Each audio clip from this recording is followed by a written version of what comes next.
ഓണം എക്സാമിന് ഇംഗ്ലീഷിൽ നമ്മൾ എന്തൊക്കെ പഠിച്ചിരിക്കണം, ഏതൊക്കെ ചാപ്റ്റേഴ്സ് പഠിക്കണം, ഗ്രാമറിൽ നമ്മൾ എന്തൊക്കെ നോക്കി പോകണം, ഡിസ്കോസുകൾ എന്തൊക്കെ നമ്മൾ പഠിക്കണം, അതിലുപരിയായിട്ട് ഓണം എക്സാമിന് ഇംഗ്ലീഷ് പഠിക്കുമ്പോൾ നമ്മുടെ ഒരു സ്ട്രാറ്റജി എന്തായിരിക്കണം, ഇത്രയും കാര്യങ്ങളാണ് നമ്മൾ ഈ ഒരു വീഡിയോയിൽ ഡിസ്കസ് ചെയ്യാൻ വേണ്ടി പോകുന്നത്.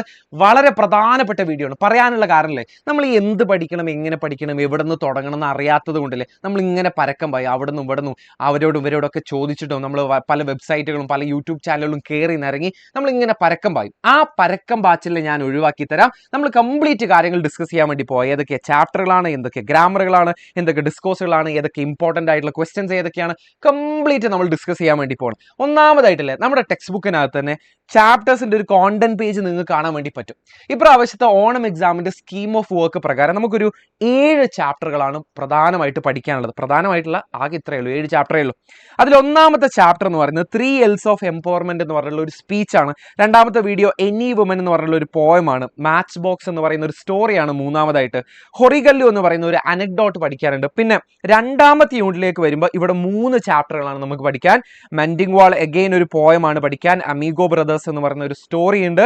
അവർ ഓഫ് ട്രൂത്ത് എന്ന് പറഞ്ഞ അത്യാവശ്യം വലിയൊരു ചാപ്റ്റർ നമുക്ക് പഠിക്കാനുണ്ട്. ഒരു 1 ആക്ട് പ്ലേ ആണ്. സോ ഇത്രയാണ് നമുക്ക് പഠിക്കാനുള്ളതിന്റെ ഒരു ആഴം. ഒരു ആഴവും പരപ്പൊക്കെ മനസ്സിലാക്കിയാലേ നമുക്ക് ഈ കിണറ്റിലേക്ക് ഇറങ്ങാൻ വേണ്ടി പറ്റുള്ളൂ. ഓണം എക്സാം എന്ന് പറയുന്നത് വളരെ വളരെ വളരെ ഇമ്പോർട്ടൻ്റ് ആണ്. കാരണം എന്താണെന്നറിയോ, നമ്മൾ ഈ ഓണം എക്സാമിലൂടെ പ്രിപ്പയർ ചെയ്യുന്നതിലൂടെ ആണ് ഈ ഒരു ചാപ്റ്റേഴ്സ് നമുക്ക് ഒരു തലേന്ന് ഒരു ഭാരമായിട്ട് എടുത്ത് ഒഴിവാക്കാൻ പറ്റുന്നത്. പിന്നെ ക്രിസ്മസ് എക്സാമിന് നമുക്ക് അടുത്ത സെറ്റ് ഓഫ് ചാപ്റ്റേഴ്സ് പഠിക്കുക. പിന്നെ നമ്മളൊരു പബ്ലിക് എക്സാമിന് ഇതെല്ലാം കൂടെ ചേർത്ത് ഒരു എക്സാം എഴുതുക എന്നുള്ളതാണ്. അല്ലാതെ പബ്ലിക് എക്സാമിന് ഇതെല്ലാം കൂടെ അങ്ങോട്ട് വാരി എടുക്കാമെന്ന് വിചാരിച്ചു കഴിഞ്ഞാൽ നടക്കൂല. അതുകൊണ്ട് ഓണം എക്സാമിന്റെ ചാപ്റ്റേഴ്സ് നമ്മൾ ഇപ്പോഴേ സെറ്റാക്കി പോകണം. ഇനി ഗ്രാമറാണ് രണ്ടാമതായിട്ട് പിന്നെ കുറേ പേർക്ക് ഒരു വില്ലനായിട്ട് വരിക, അല്ലെങ്കിൽ അതൊരു തോന്നൽ മാത്രമാണ്. തോന്നൽ എന്ന് പറയാനുള്ള കാരണം മെയിൻ ആയിട്ട് ഇതൊന്നും ഒരു 8 മുതൽ 12 മാർക്കിന് വരെ മാക്സിമം നിങ്ങളോട് ചോദിക്കുള്ളൂ.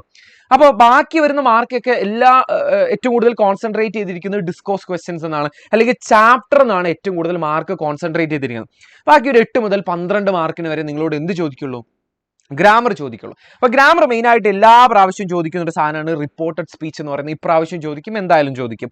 എഡിറ്റിംഗ് ആണ് പിന്നെ ഒരു 2 മുതൽ 4 മാർക്കിന് വരെ ചോദിക്കുന്നത്. റിപ്പോർട്ടഡ് സ്പീച്ച് സാധാരണ ഇതിൽ 2 മാർക്കിന് ചോദിക്കാറുള്ളൂ. ഏറിപ്പോയാൽ ഒരു 4 മാർക്കിന് ചോദിക്കുക. ചിലപ്പോൾ ഒരു വലിയ ഡയലോഗൊക്കെ തരും, ചിലപ്പോൾ 2-3 എക്സ്ചേഞ്ച് ഉള്ള ഒരു കോൺവെർസേഷൻ ഒക്കെ തരും. അങ്ങനെയാണെങ്കിൽ ഒരു 4 മാർക്കിന് മാക്സിമം 4 മാർക്കിനെ ചോദിക്കുള്ളൂ. പിന്നെ ആക്റ്റീവ് ആൻഡ് പാസീവ് വോയിസ് ആണ്. ചിലർക്കൊക്കെ വലിയ പരിചയം ഉണ്ടാവില്ല, പക്ഷെ നമ്മൾ എത്രയോ ചെറിയ ക്ലാസ് തൊട്ട് തന്നെ ചെയ്യുന്ന ഒരു പരിപാടിയാണ് ആക്റ്റീവ് ആൻഡ് പാസീവ് വോയിസ് എന്ന് പറയുന്നത്. ചിലപ്പം ആക്റ്റീവ് വോയിസിൽ തന്നിട്ടുള്ളത് പാസിവൈസേഷൻ ചെയ്യാനായിരിക്കും, ചിലപ്പോൾ പാസീവ് വോയിസിൽ തന്നിട്ട് അതിനെ ആക്റ്റീവ് വോയിസിലേക്ക് മാറ്റാനായിരിക്കും.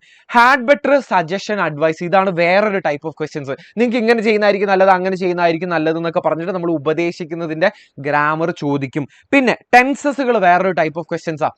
ടെൻസസ് ചിലപ്പോൾ ഒരു സെന്റൻസ് തന്നിട്ടില്ലേ, അതിലെ വെർബുകളൊക്കെ തെറ്റിച്ച് തരും, അതിനെ നമ്മൾ നന്നാക്കി കൊടുക്കേണ്ടി വരും. അത് വേറൊരു ടൈപ്പ് ഓഫ് ക്വസ്റ്റ്യൻസാ. അഡ്ജക്റ്റീവിന്റെ ക്വസ്റ്റ്യൻസ് ചോദിക്കാറുണ്ട്. ഇഫ് ക്ലോസ് അങ്ങനെ കാണാറില്ല, വെരി റയർലി ഇഫ് ക്ലോസ് ചോദിക്കാറുള്ളൂ. എന്നാലും നമ്മൾ അതിന്റെ റൂൾസ് ഒക്കെ ഒന്ന് പഠിച്ചു വെക്കുന്നത് നന്നായിരിക്കും. അതുപോലെ തന്നെയാണ് കൊഹീസീവ് ഡിവൈസും.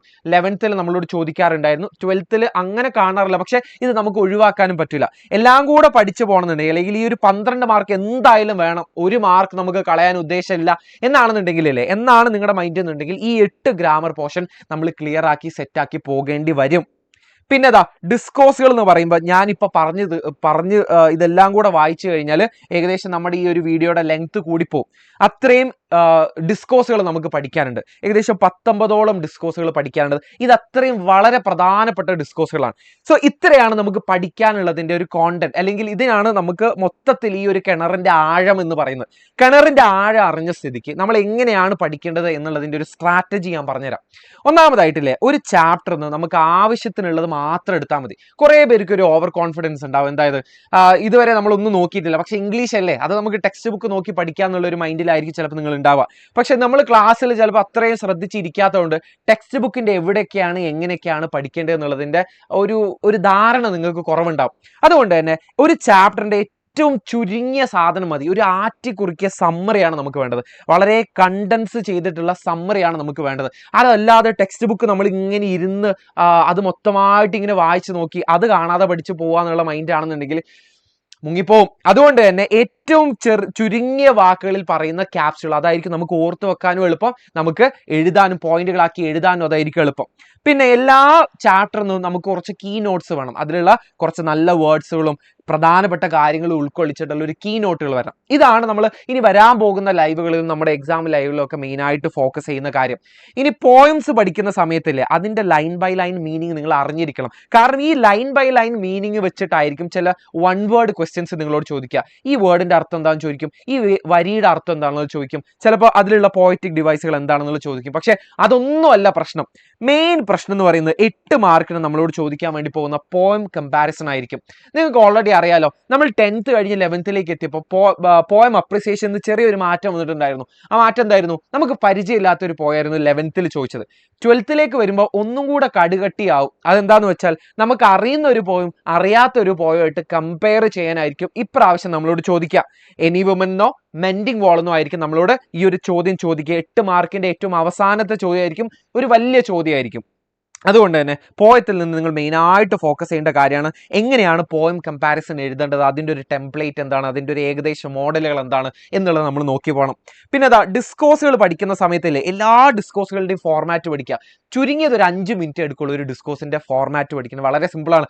അതിലുള്ള ഒട്ടുമിക്ക ഡിസ്കോസുകൾ നമ്മൾ കഴിഞ്ഞ ക്ലാസ്സുകളിലൊക്കെ ചെറിയ ക്ലാസ്സുകളിലൊക്കെ പഠിച്ചിട്ടുള്ളതാണ്. ഡയറി എങ്ങനെ എഴുതേണ്ടത്, ലെറ്റർ എഴുതേണ്ടത് എന്നുള്ളത് നമ്മൾ ഇനി കുറേ ഇങ്ങനെ ശ്വാസം മുട്ടി പഠിക്കേണ്ട, അതൊക്കെ ഒരുവിധമൊക്കെ നമുക്ക് അറിയാവുന്ന കാര്യങ്ങളാണ്. പിന്നെ ഇതിന്റെ ഒരു ടെംപ്ലേറ്റ് പഠിക്കലാണ് പിന്നെ ഒരു ഇൻട്രസ്റ്റിംഗ് ആയിട്ടുള്ള കാര്യം. അതായത് ഒരുവിധം ലെറ്റർ ഒക്കെ എഴുതുന്ന സമയത്ത്, ഇപ്പോൾ നമ്മൾ ലെറ്റർ എഴുതുന്ന സമയത്ത് പറയില്ലേ ഹോപ്പ് യു ഡൂയിങ് ഗുഡ് അല്ലെങ്കിൽ ഹോപ്പ് യു ഡൂയിങ് ഫൈൻ എന്നൊക്കെ നമ്മൾ പറയില്ലേ, നിനക്ക് അവിടെ സുഖമാണെന്നുള്ളത് ഞാൻ ഇവിടെ പ്രതീക്ഷിക്കുന്നു.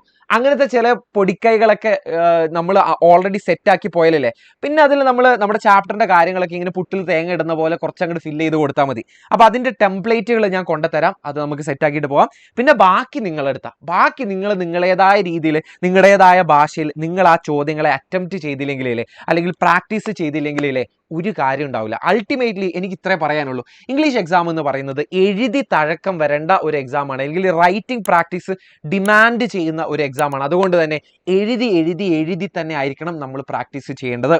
Okay, all the best. I will see you there. By.